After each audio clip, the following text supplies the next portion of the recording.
대한민국 근현대사를 환경적 세계관으로 알리고 전하는 대한역사문화원의 한국 근현대사 바로 알기 특강입니다. 자유를 위해 싸우다 5번째 이야기. 하나님이 주신 통찰력으로 일본의 패망과 대한의 해방을 선포한 이승만 박사 이야기입니다. 1931년 만주사변 이후 국제정세는 한국의 독립에 한 걸음 더 유리한 쪽으로 흘러가기 시작했습니다. 1937년 7월 7일 중일전쟁이 발발하자 중국은 미국의 협력을 기대하며 일본을 국제연맹에 제소했고, 국제연맹은 일본이 무력을 사용하여 중국을 공격한 것은 1928년 8월 27일 파리에서 체결한 전쟁 규탄 조약인 부전조약 위반이라는 결론을 내렸습니다. 국제연맹은 중국과 일본이 직접 교섭하여 합리적인 해결책을 찾을 것을 촉구하는 한편 브뤼셀에서 9개국 조약 당사국의 국제회의 개최를 권고하였습니다. 하지만 일본이 이 회의에 불참하면서 회의는 사실상 의미 없는 일이 되어버렸습니다. 더구나 미국도 소극적 태도로 일관했습니다. 일본은 1938년 11월 일본 점령 지역 확대와 동아 신질서 구상을 발표하며 중국 및 동남아시아에 대한 점령 의지를 노골적으로 드러냈습니다. 그제야 미국 내에 일본을 제재해야 한다는 여론이 일어났고, 미국 정부는 1939년 7월 26일 일본에 미일 통상 항해 조약 폐지를 통보했습니다. 하지만 여전히 미국은 적극적인 대일 행동은 일본의 보복을 초래할 우려가 있다며 일본에 대한 강력한 대응을 피했습니다. 이승만 박사는 미국의 이러한 태도를 신랄하게 비판했습니다. 그리고 미국과 일본 사이에 전쟁이 임박했다는 판단을 하고 1939년 겨울 하와이를 떠나 워싱턴 DC로 이주하여 미국의 반전 여론을 잠재우고 일본에 대한 선제 대응을 촉구할 목적으로 영문저서 재팬 인사이드 아웃을 집필하는 데 몰두하여 1941년 8월 1일 책을 출판하였습니다. 이승만 박사는 재팬 인사이드 아웃을 통해 일본 군국주의의 실체와 군국주의자들의 전쟁 야욕 그리고 그 심리를 정확히 폭로했죠. 이승만 박사는 제1장 황권 신수설과 전쟁 심리에서 일본의 천황 숭배 사상을 2가지로 요약하고 있는데, 첫째, 천황은 유일신으로서 온 세계로부터 존경과 숭배를 받아야 한다는 것입니다. 둘째, 천황이 지배하는 세상을 만들기 위해 전 세계를 정복해야 한다는 것입니다. 일본은 천재만이 하늘이 내린 유일한 황제이므로 그분이야말로 한 우주의 합법적인 통치자이고, 황제의 육군 해군은 세계를 구원하기 위하여 하늘로부터 파견되었다라고 주장하며 침략 전쟁을 정당화하고 있었던 것입니다. 이 박사는 아직도 일본의 실체를 제대로 파악하지 못하고 미온적 태도를 보이는 미국을 향해 책의 서문을 통해 이렇게 경고합니다. 늦추는 것은 결코 해결책이 아니다. 산불은 저절로 진화되지 않는다.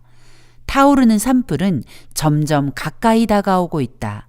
사업 투자나 선교, 교회, 대학, 병원 등 그 밖에 미국인들이 소유하고 있는 모든 설비를 잃어버릴 것이다.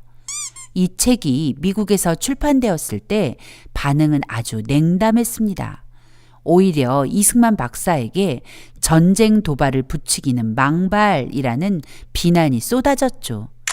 하지만 이 책의 진가를 알아본 사람도 있었습니다.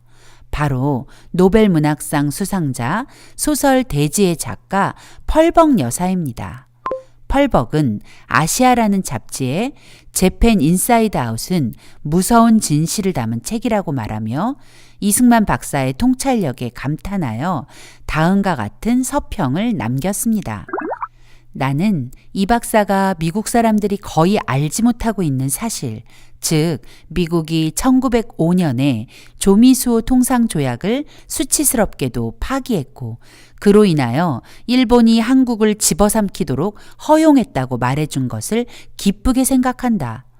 이 박사는 이것이 큰 재앙을 가져오게 한 불씨가 되었다고 말하는데 나는 두렵지만 그 말은 근거가 있다고 생각한다.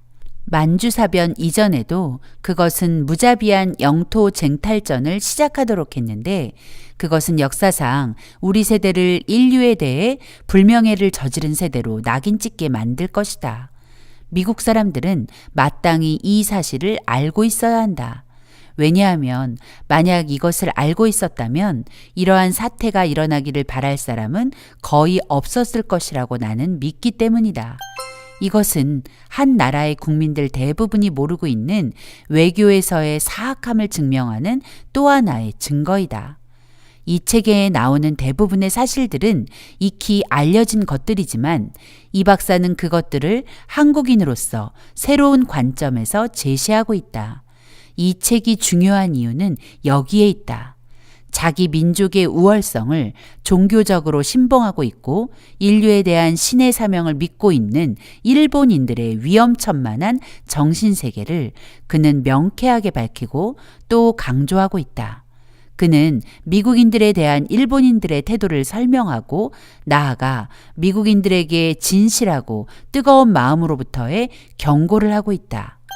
이 박사는 일본인들에 대한 개인적인 증오는 없으나 다만 일본인들이 가지고 있는 심리 상태가 전 인류에게 얼마나 위험한 것인지를 정확하게 진단하고 있다. 우리들이 나치즘의 구성 요소라고 생각했던 속임수와 거짓 핑계, 망상 등은 히틀러가 탄생하기 이전부터 이미 일본의 정책이었음을 이 박사는 이 책에서 보여주고 있다. 이 책은 미국인들이 읽어야만 할 책이다. 왜냐하면 이 책은 미국인들을 위해 저술되었으며 지금이야말로 미국인들이 읽어야 할 때이기 때문이다. 다시 한번 말하는데 내가 두려움을 느끼는 것은 이 책에서 말하는 것들이 전부 정말이라는 것이다. 하지만 대부분의 미국인은 이 박사의 경고를 무시했고 12월을 맞이했습니다. 이승만 박사의 예언대로 1941년 12월 7일 일본은 미국 하와이의 진주만을 공격했습니다. 일본은 6척의 항공모함에 전투기를 싣고 하와이로 와서 새벽 6시 미국에 결정적 타격을 입혔습니다. 일본의 공격으로 미군은 2395명의 전사, 1178명의 부상자가 생겼습니다. 12척의 전투함대가 그 자리에서 침몰했고 9척은 치명적 공격에 아예 고철이 되어버렸습니다. 그리고 323대의 공군 전투기가 파괴되었죠. 이승만 박사의 경고 그대로였습니다. 미국은 약 2,400여 명의 아까운 생명을 잃고 큰 충격과 혼란에 휩싸였습니다. 이를 계기로 1941년 12월 8일 프랭클린 루즈벨트 대통령은 그동안 동맹관계였던 일본을 적대국으로 규정하고 전쟁을 선언합니다.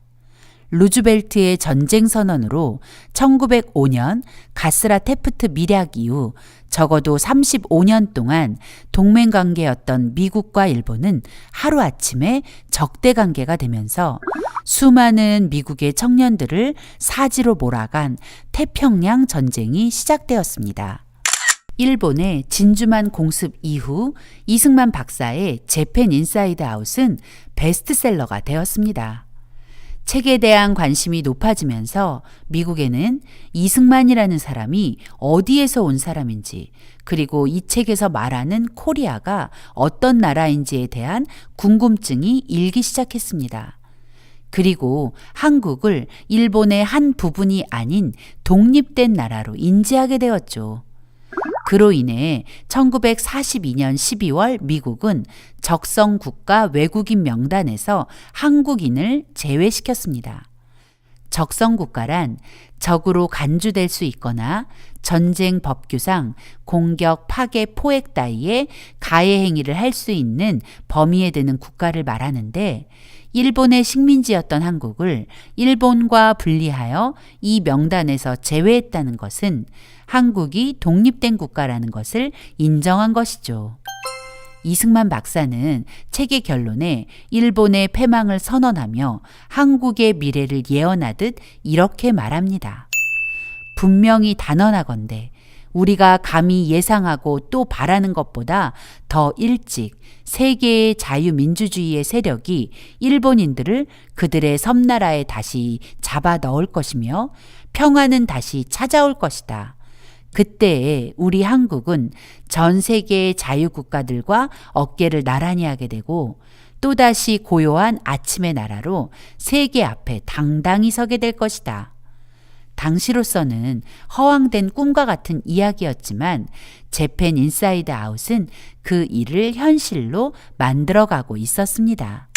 이승만 박사의 이 책을 통해 전후 처리 문제를 상의하기 위해 모인 카이로 회담에서 한국의 독립 문제가 언급되었고 1943년 11월 27일 일제 36년의 통치로부터 우리나라가 해방될 수 있는 물꼬를 튼 유명한 카이로 선언이 발표된 것입니다. 한국민의 노예 상태에 놓여 있음을 유의하여 앞으로 적절한 과정을 통해 한국을 독립국으로 할 것을 결의한다. 정말 놀라운 문장이죠.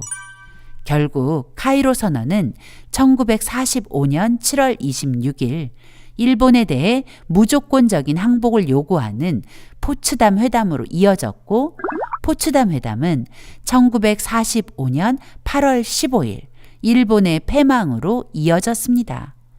그리고 마침내 36년 일제 식민 통치가 막을 내리고 우리는 자유와 해방을 얻게 된 것입니다. 이 일은 결코 우연이 아니었습니다. 세계 정세를 정확히 읽어내고 일본의 속내를 정확히 간파한 이승만 박사의 통찰력이 만들어낸 결과물이며 무엇보다 대한민국의 탄생을 준비하신 하나님의 놀라운 섭리였죠. 태평양 전쟁이 발발하고 약 6개월이 지난 1942년 6월 이승만 박사는 VOA, 미국의 소리를 통해 한국의 동포들에게 라디오 단파 방송을 보냅니다. 잠시 이승만 박사의 육성을 들어볼까요? 외적이 양양자득하여 온 세상이 다 저의 것으로 알지만은 얼마 아니해서 벼락불이 쏟아질 것이니 이황 히로히도 멸망이 멀지 아니한 것을 세상이 다 아는 것입니다. 이 박사는 분명한 어조로 일본의 패망이 가까이 왔다라고 말합니다. 그리고 이랑 히로히토의 머리 위에 불벼락이 떨어질 것이라고도 말합니다. 그 당시 그 누구도 일본의 패망을 상상하지 못하고 있을 때 이승만 박사는 곧 일본이 망할 테니 조금만 더 힘을 내라며 동포들을 격려했습니다. 그런데 3년 후 정말 그의 그 말은 현실이 되었습니다. 1945년 3월 10일 미국은 일본의 수도 도쿄에 3시간 동안 2,400톤의 네이팜탄을 쏟아부었습니다. 이랑 히로히토의 머리 위에 불벼락이 쏟아졌고 도쿄는 불바다가 되어 완전히 초토화되었습니다. 하지만 이랑 히로히토는 항복하지 않았습니다. 결국 미국은 8월 6일 히로시마에 그리고 8월 9일 나가사키에 원자폭탄을 투하했고 1945년 8월 15일 이랑 히로히토가 무조건 항복을 선언하며 우리는 그토록 바라던 해방을 맞이하게 된 것입니다. 일본의 나라를 빼앗기고 36년 만에 극적인 해방을 맞이한 전 과정을 살펴볼 때 우리의 힘으로 얻어낸 승리가 아니라는 것을 고백하게 됩니다. 이미 망한 나라에 국력이나 군사력이 남아있을 리 없지만 있다 하더라도 우리의 국력과 군사력으로는 해방은 가능한 일이 아니었습니다. 우리는 일제 36년의 역사를 단순히 한 나라가 한 나라를 빼앗은 것으로만 생각하면 안 됩니다. 우리 눈으로 볼 수 없는 영적 세계, 그리고 그 안에서 벌어지는 영적 전쟁이 있었다는 것을 알아야 합니다. 우리가 이 강의를 시작하면서 하나님의 조선 탈출 프로젝트에 대한 이야기를 나눈 바 있습니다. 하나님께서 동방의 작은 나라 조선을 주목하셨고 죽어가는 조선에 선교사를 보내 복음으로 조선의 백성을 깨우셨습니다. 하나님의 명령에 순종하여 복음을 가지고 조선에 온 선교사들은 조선의 영적 자유를 선포하고 교육, 의료를 비롯한 자유민주주의 정치 체제를 이식하여 조선 백성에게 자유를 선물했습니다. 그리고 하나님께서 청년 이승만을 선택하시고 기독교 입국론을 꿈꾸게 하셨습니다. 하나님의 말씀대로 통치되는 거룩한 나라, 온 세상에 하나님의 영광을 선포하는 거룩한 제사장 나라. 일제 식민지 36년은 바로 이 놀라운 꿈, 거룩한 제사장 나라 대한민국의 건국을 방해하려는 사단의 전략이었던 것입니다. 사단의 하수인 일제는 끝까지 대한민국의 건국을 방해했습니다. 바로 한국 통치의 가장 큰 걸림돌이었던 한국교회 말살 계획이었죠. 일제는 1945년 8월 17일부터 19일까지 한국 기독교인을 대량 학살할 계획을 준비하고 있었습니다. 윌리엄 블레어 선교사의 증언에 따르면 일본은 1945년 8월 중순경 조선 기독교인을 모두 살해하도록 본격적으로 계획하고 있었다라고 말했고, 사무엘 마페 선교사도 일제는 한국의 신앙인들을 대량 학살할 계획을 가지고 있었다고 증언했습니다. 만약 1945년 8월 15일 우리가 일본으로부터 해방되지 못했다면 한반도에는 무참한 학살이 일어났을 것입니다. 그러나 하나님께서는 하나님의 계획을 이루시기 위해 일본의 만행을 막으셨고 우리는 극적인 구원을 받았습니다. 우리는 이런 극적인 상황을 경험할 때 기적이 일어났다고 말합니다. 그러나 하나님의 자녀들은 이런 일들을 하나님의 섭리라고 고백합니다.